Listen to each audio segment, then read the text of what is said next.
오늘 본문의 말씀을 세 번역의 말씀으로 제가 좀 쉽게 한번 읽어보겠습니다. 요한복음 6장 1절입니다. 그 뒤에 예수께서 갈릴리 바다고 디베랴 바다 건너편으로 가시니 큰 무리가 예수를 따라갔다. 그것은 그들이 예수가 병자들을 고치신 표징들을 보았기 때문이다. 예수께서 산에 올라가서 제자들과 함께 앉으셨다. 마침 유대 사람의 명절인 유월절이 가까운 때였다. 예수께서 눈을 들어서 큰 무리가 자기에게로 모여드는 것을 보시고 빌립에게 말씀하셨다. 우리가 어디에서 빵을 사다가 이 사람들을 먹이겠느냐? 예수께서는 빌립을 시험해 보시고자 이렇게 말씀하신 것이었다. 예수께서는 자기가 하실 일을 잘 알고 계셨던 것이다. 빌립이 예수께 이렇게 대답하였다. 이 사람들에게 모두 조금씩이라도 먹게 하려면 빵 200데나리온 어치를 가지고서도 충분하지 못합니다. 제자 가운데 하나이며 시몬 베드로의 형제가 아닌 안드레가 예수께 말하였다. 여기에 보리빵 5개와 물고기 2마리를 가지고 있는 한 아이가 있습니다. 그러나 이렇게 많은 사람에게 그것이 무슨 소용이 있겠습니까? 예수께서는 사람들을 앉게 하여라 하고 말씀하셨다. 그곳에는 풀이 많았다. 그래서 그들이 앉았는데 남자의 수가 5,000명쯤 되었다. 예수께서 빵을 들어서 감사를 드리신 다음에 앉은 사람들에게 나누어 주시고 물고기도 그와 같이 해서 그들이 원한 대로 주셨다. 그들이 배불리 먹은 뒤에 예수께서 제자들에게 이렇게 말씀하셨다. 남은 부수기를 다 모으고 조금도 버리지 말아라. 그래서 보리빵 5덩이에서 먹고 남은 부스러기를 모으니 12광주리에 가득 찼다. 사람들은 예수께서 행하신 표징을 보고 이분은 참으로 세상에 오시려 된 그 예언자이다 하고 말하였다. 13절까지 우리가 보셨는데 아마도 좀 세 번역 성경을 보면 좀 더 쉽죠? 잘 이해되십니까? 오늘 읽은 이 본문은 사복음서에 다 나온다는 거예요. 그래서 우리가 성경을 연구할 때 복음서 마태복음만 있는 게 있고 마태 마가에 2군데 있는 게 있고 마태 마가 누가 3군데 있는 게 있고 어떤 게는 마태 마가 누가 요한 4부 다 있는 게 있는데 사복음서에 다 실렸다는 것은 매우 의미심장하고 중요한 그런 기사라는 겁니다. 이적 기사가 많이 나오는데 사복음서에 다 나온 경우가 많지 않습니다. 그런데 이 500여 소위 500의 기사는 마태, 마가, 누가, 요한복음, 사복음서에 다 나왔다는 거예요. 그만큼 중요한 것이고 이 4명의 기자가 다 기억하고 기록한 본문이에요. 굉장히 중요합니다. 오늘 우리 본문인 요한복음 6장 1절 2절이 그 배경이죠. 같이 한번 읽어볼까요? 시작.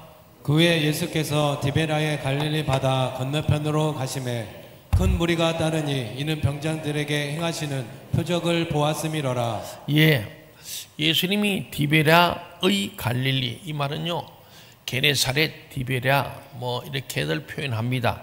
갈릴리 호수인데 워낙 넓어서 바다같이 보여서 갈릴리 바다라 그랬죠. 그래서 타원형으로 계란 같고 고구마가 생긴 거예요. 그런데 오늘 보면은 예수님이 건너갔다는 거예요. 그 뭐냐면 나사렛이 본래 고향입니다. 어릴 때 자랐습니다. 저기 지도 나오잖아요. 중간에 갈릴리 파란 데가 있습니다. 거기 왼쪽 하단이 나사렛이 있어요. 저기 오른쪽 위에가 가버나움입니다.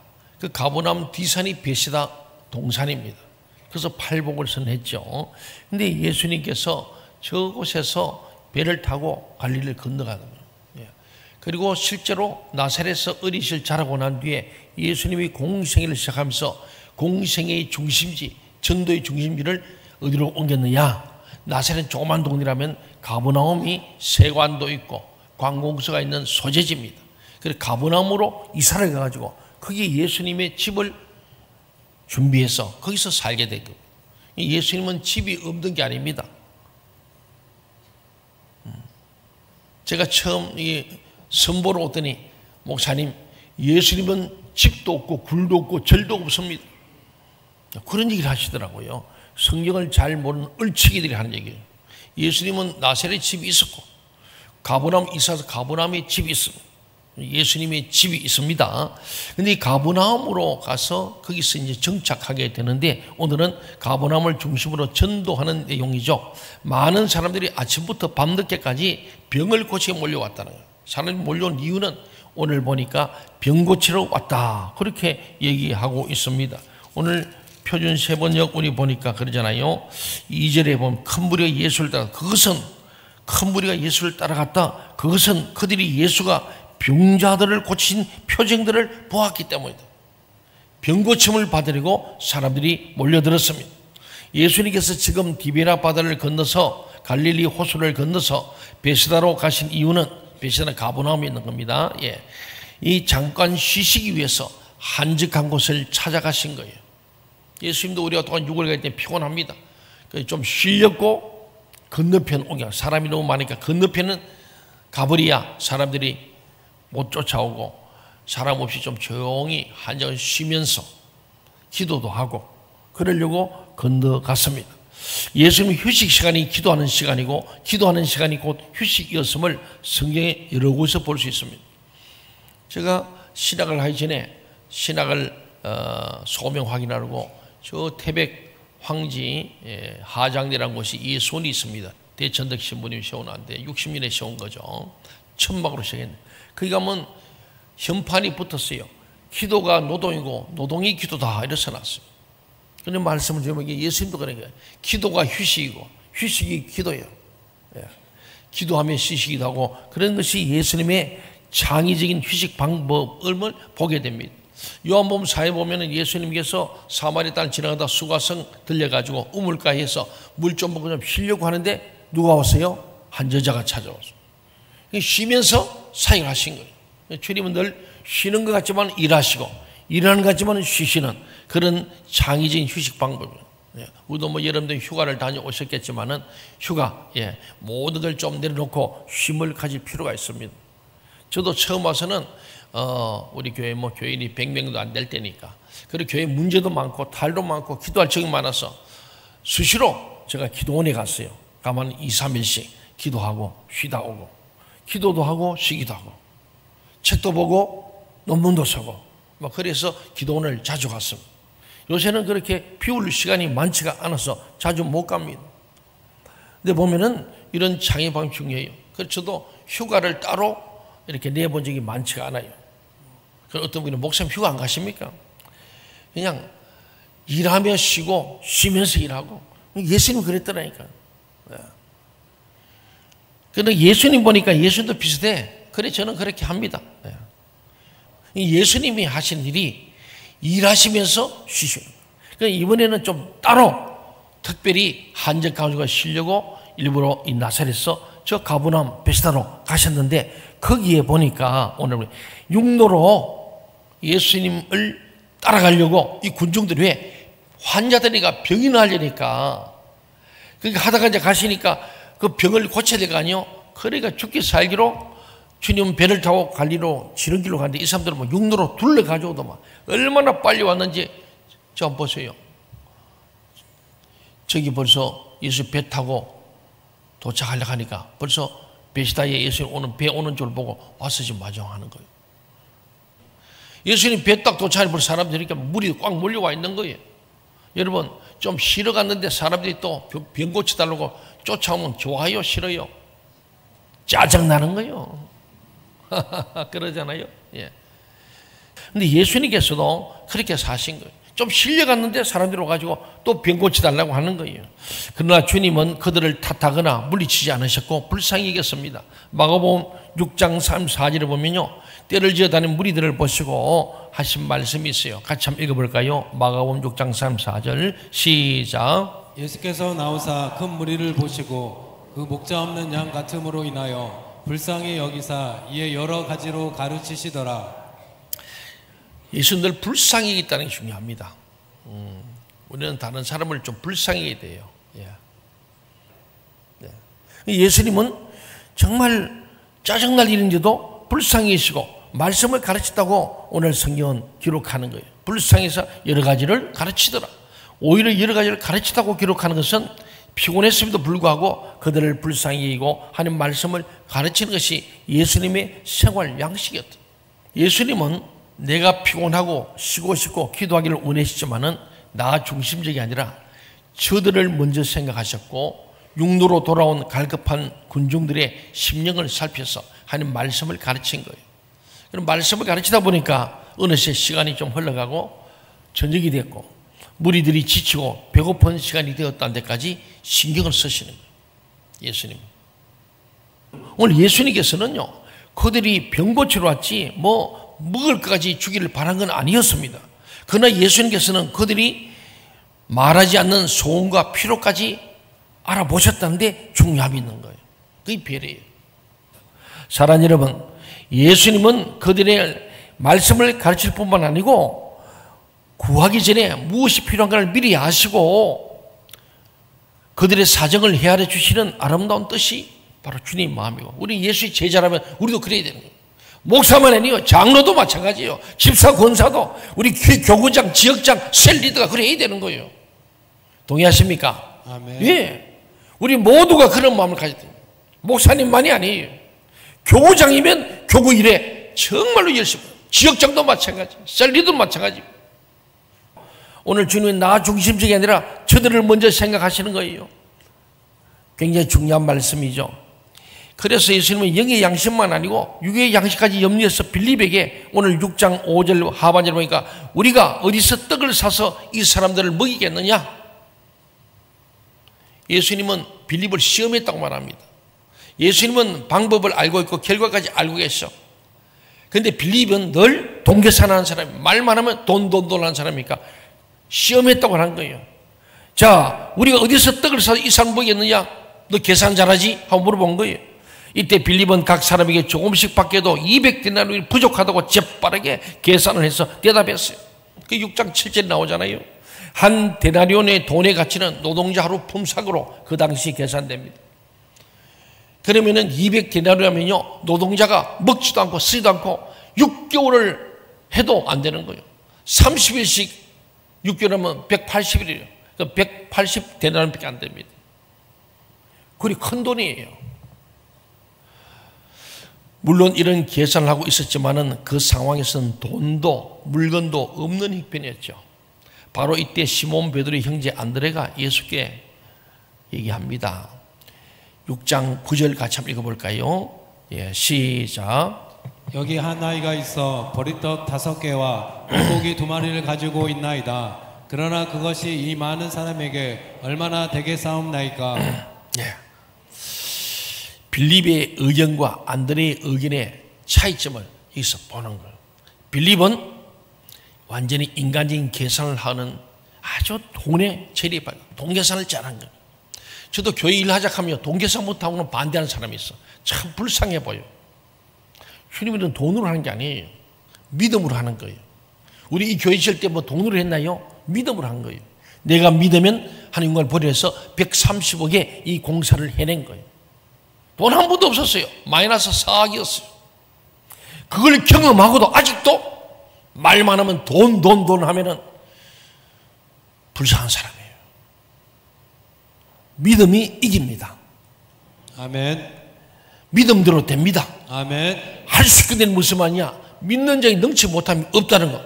우리 교회는요, 이 자리, 여러분 앉은 자리가 기적의 자리예요. 기적의 자리.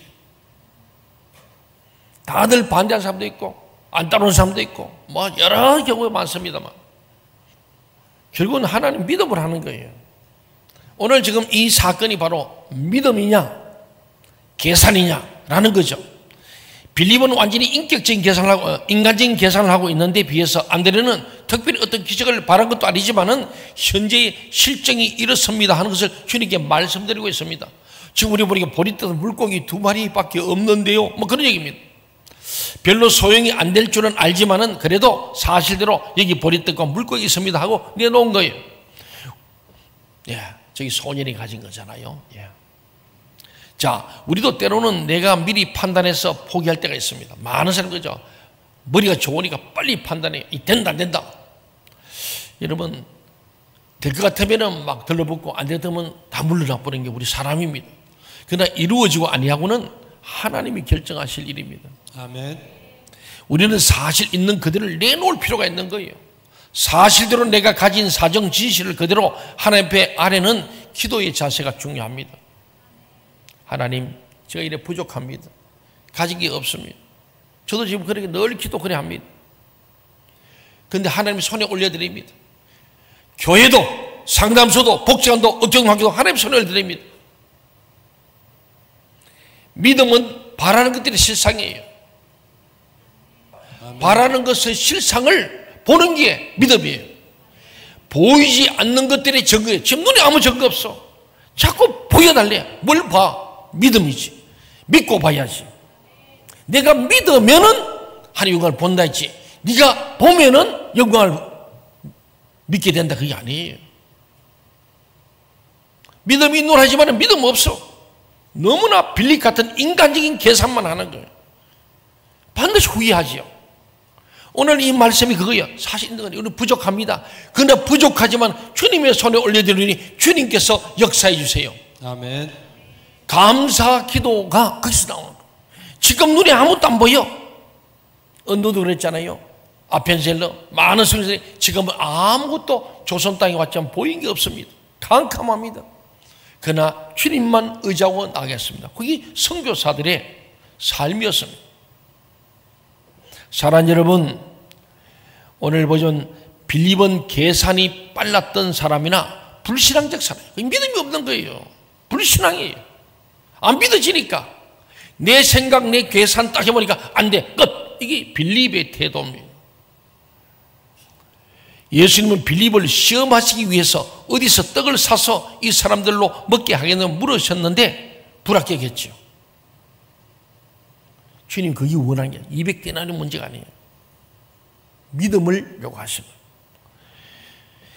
200데나리의 이야기는 예수님과 전혀 상관없는 이야기입니다. 그런데 안드레는 조금 예수님께 다가온 믿음이라고 생각할 수 있는 거예요. 그도 이것밖에 없는데 주님 어떻게 될까요? 이런 거예요.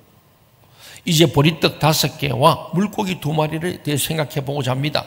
보리떡은 아주 가난한 사람이 먹는 음식으로 당시 나귀들의 먹이였어. 보리떡이.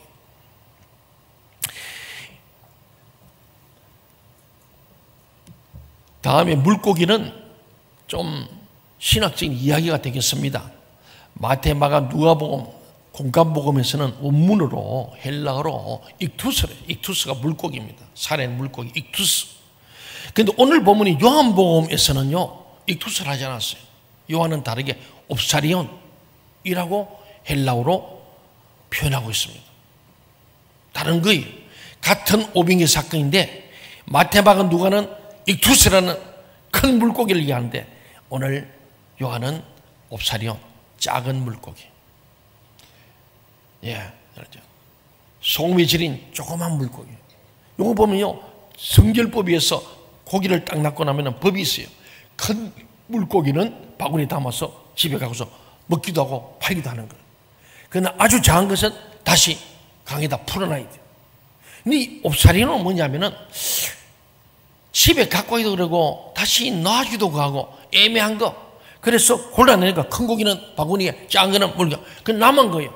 어중중한 게 남은 게 이것도 아니고 저것도 아니고 그냥 그게 호숫가 거기다 그냥 부어버리고 버리는 거예요. 그럼 가난한 사람들이 달려와서 그 버린 고기를 갖다가 오래 먹어야 되니까 또 조금씩 먹어야 되니까 소금을 절여서 간을 해서 오래 보관한 거예요. 오늘 지금 이 보리떡 5개와 물고기는 그냥 좋은 물고기 아니에요.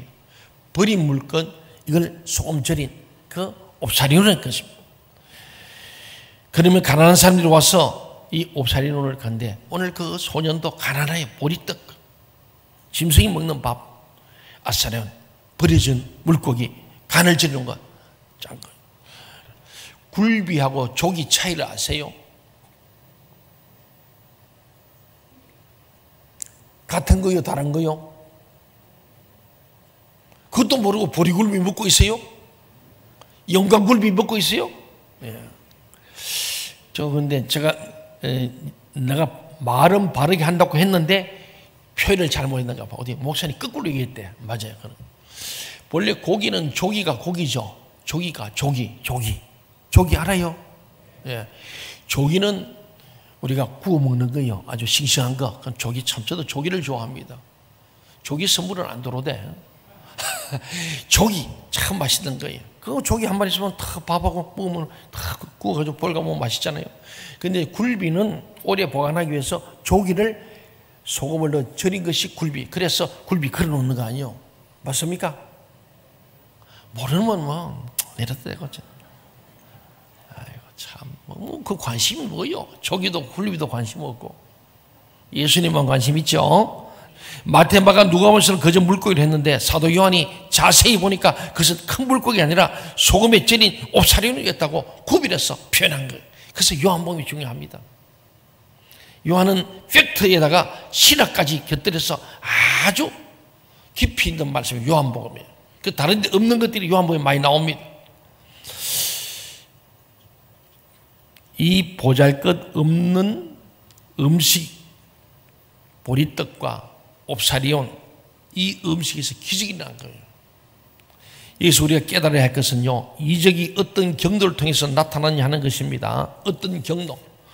한번 여러분 인사합시다. 당신은 축복의 통로입니다. 당신은 축복의 통로입니다. 믿습니까? 아멘. 그 통로, 이 기적의 통로, 기적의 경로가 중요하다는 거예요. 오늘 빌립을 통해서 아니고 안드레를 통하여, 소년을 통하여 그들이 축복의 통로가 된 거예요.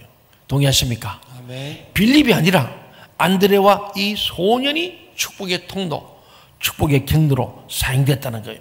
일반적으로 예수님의 이적은 불쌍히 여기시는 예수님의 긍휼과 하나님의 아들 됨의 권능을 증명하기 위해서입니다. 사람을 살리는 그 불쌍히 여김도 있습니다. 그 긍휼을 베푸는 거 있지만은 더 그 이면에 큰 것은 하나님의 아들이심을, 나사렛 예수가 하나님의 아들 됨의 권능을 증명해서 그는 실로 하나님의 아들이었다는 것을 나타내기 위해서 이 이적을 행하시는 목적이 있습니다.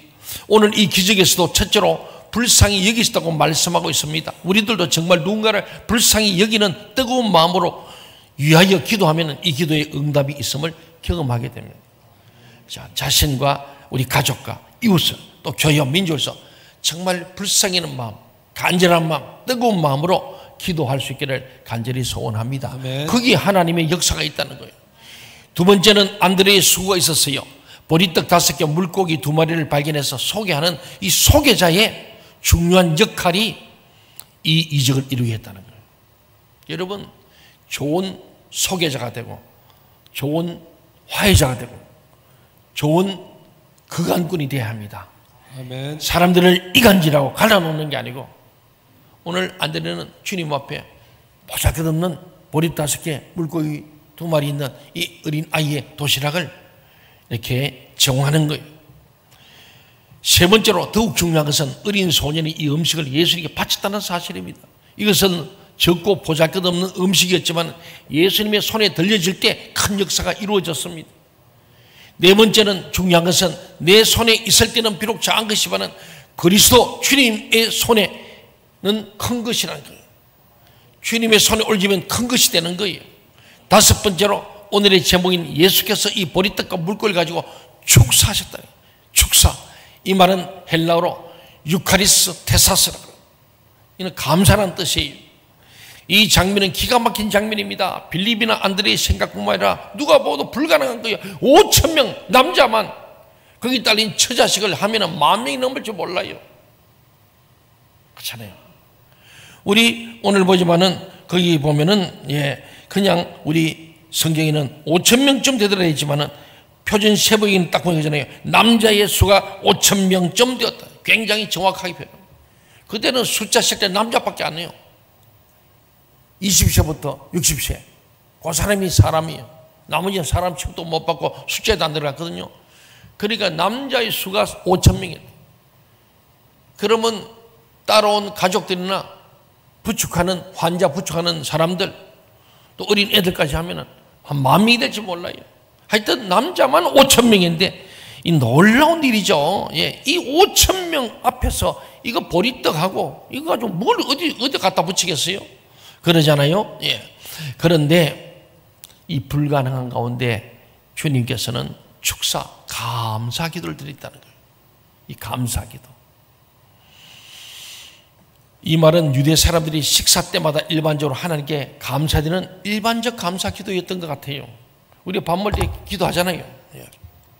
특별한 것도 아니에요. 그저 범사에 감사하면 되는 기도였다는 거예요.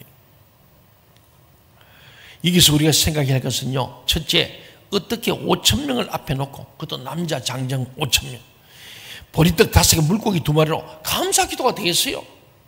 이거 갖고서 어디 갖다 붙이자 하고 그럴 텐데, 주님은 그걸 가지고 감사했어요. 우리는 뭐든지 조그만 것에 감사해야 됩니다. 작은 것도 무시하면 안 돼요. 예. 예수님은 그 작은 것, 말도 안 되는 것 같은 이 기막힌 현실 앞에서 주님은 감사했다는 겁니다. 예. 형편없고 적은 것을 할지라도 가진 바대로 감사할 줄 아는 자세가 꼭 필요하다는 거예요. 둘째로 이 감사는 미래적 감사입니다. 현재는 감사가 안 돼. 미래적 감사입니다. 떡 5개 물고기 2마리도 중요하지만 이제 이것을 통해서, 이걸 통해서 5,000명이 먹을 것이라는, 그래서 미리 감사, 선불 감사, 미리 감사. 믿음은 바라는데 실상이잖아요. 내가 바라는 일이 이루어질 줄로 믿고 감사하는 거예요. 내 아이가 앞으로 잘 되기를 믿고 감사하는 거예요. 우리 교회가 잘 되기를 믿고 감사하는 거예요. 사랑하는 여러분, 감사는 미래적 감사입니다. 떡 5개와 물고기 2마리도 중요하지만 이제 이것을 통해서 이루실 5,000명이 먹고도 12가 남을 것을 주님은 미리 감사하신 기도가 바로 축사라는 의미가 있는 거예요. 축사. 감사의 축복 기도입니다. 감사하며 축복을 기대하는 기도가 축사예요. 이 축도도 마찬가지예요. 이제부터 영원히 있어요. 미래적 축복이. 그래서 급해도 축도는 받고 가셔. 중간에 도망가지 말고. 예. 그리고 예배 들 때는 가만히 앞에 와서 앞자리에 앉아서 드리세요. 저 뒤에 숨어서 드리지 말고. 예. 우리는 주님 앞에 믿음을 가지고 감사한 마음으로 나와야 돼요. 어둠에 있지 말고 빛 가운데로 나와야 할 줄 믿습니다. 아멘. 예. 그래서 미리 감사하는, 우리가 미리 이미 받은 은혜에 감사하고 앞으로 주실 은혜, 받을 은혜도 감사하는 그 감사기도, 이게 축사예요. 미리 감사하는 거예요. 예수님께서는요, 지금 보리떡 5개를 손에 들고 계시지만은 벌써 저 멀리 5,000명이 배부르게 먹고 12광주로 남은 것을 보고 계신 거예요. 그러면서 기쁨으로 기도하는 거예요. 바라는 것들의 실상을 내가 보고 감사하고 기뻐하고, 보이지 않는 것들을 증거물을 잡은 것처럼 기뻐하고 감사하고, 그게 기적이 있는 거예요. 우리 교회는 기적을 일으켰는데 또 한 번 기적을 일으킬 줄로 믿습니다. 아멘. 감사기도의 기적. 그렇습니다. 여러분, 감사하시기 바랍니다. 불평하지 마세요. 잔소리하지 말고 부정적 말하지 말고 감사만 하세요. 그럼 하나님이 하십니다. 아멘. 안드레처럼 감사하는 마음으로 주님 이것밖에 없는데요, 갖다 주세요. 그럼 주님이 손에 올라가면 기적이 일어날 줄 믿습니다. 아멘. 감사하는 곳에 기적이 있어요. 감사 기도하는 곳에 기도 응답이 있습니다. 이렇게 감사할 때 기적이 나타났습니다. 믿음으로 감사하는 신앙이 기적을 일으킵니다. 언제나 하나님께서는 감사 기도를 들으십니다. 감사 기도 들으세요. 우리 모두 감사 기도의 기적을 체험하면서 사시는 복된 성도들 되시기를 간절히 소원합니다. 아멘.